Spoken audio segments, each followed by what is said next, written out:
दादाजी की वो पुरानी घड़ी। दादाजी की मौत के बाद घर एकदम सूना हो गया था। वो घर जिसमें कभी हंसी गूंजती थी, अब सिर्फ दीवारों की खामोशी बची थी। दादाजी ज्यादा बातें नहीं करते थे।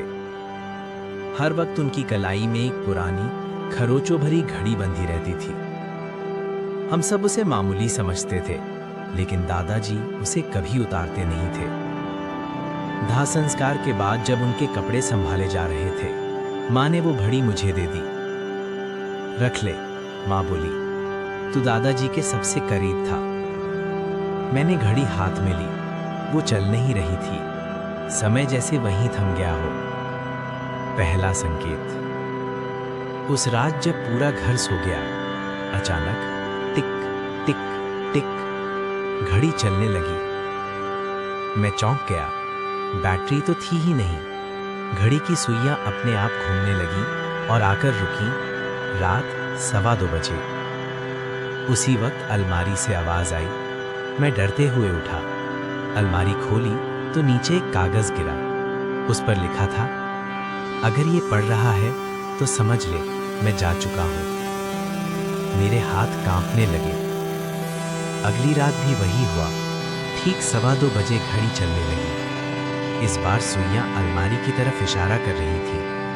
मैंने अलमारी की पिछली लकड़ी हटाई। वहां एक छोटा सा लोहे का डिब्बा छुपा था। डिब्बे में कुछ पुराने फोटो, एक चाबी और एक खत। खत पर लिखा था, ये मेरा आखिरी संदेश है। आखिरी संदेश। खत पढ़ते ही आंखें भर आईं।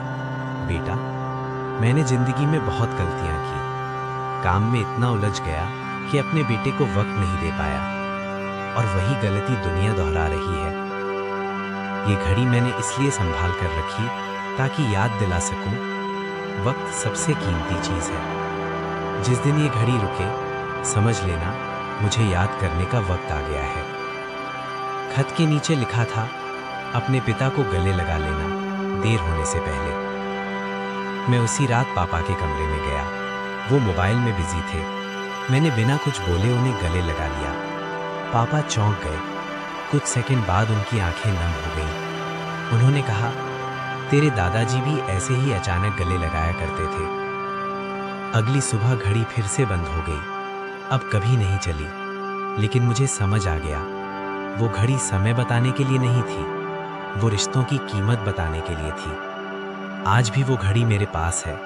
चलती नहीं है, लेकिन हर दिन मुझे याद दिलाती है, वक्त रहते अपनों को जी लो।